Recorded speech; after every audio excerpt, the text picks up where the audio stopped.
The Quran recognizes two kinds of Christians.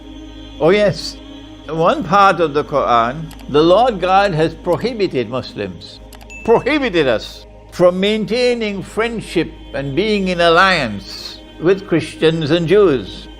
You are prohibited. We ask, well, could he be talking about all Christians and all Jews? No, because there are many other verses of the Quran which will be in conflict with that. Well then, if he's not talking about all Christians and all Jews, when he gave the command, do not take Christians and Jews as your friends and allies, with which Christians is he talking about? And the verse continues to tell us the answer.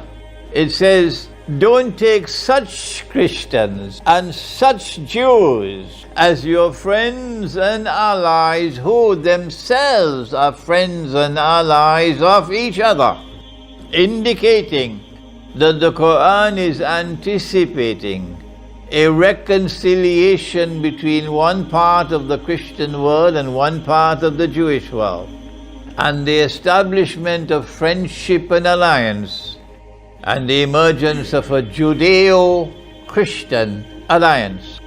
When that happens, do not be friends and allies of those Christians and those Jews.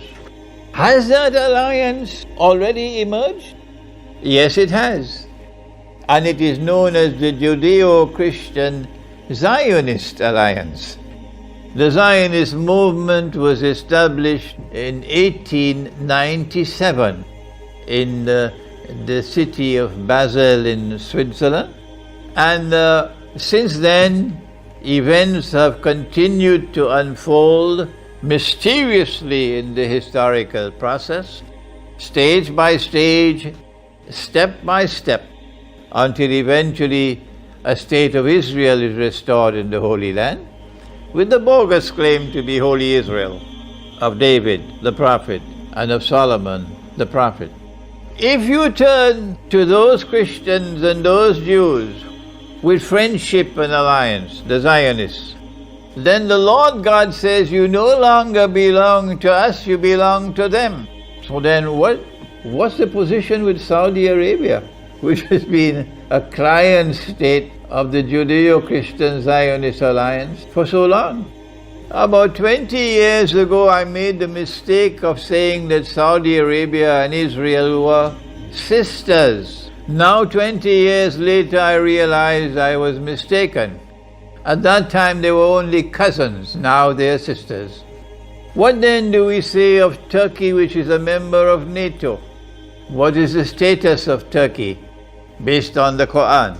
If you turn to them with friendship and alliance, which is membership in NATO, you no longer belong to us, you now belong to them. And the verse ends with these ominous words, surely the Lord God does not provide guidance to a wicked people.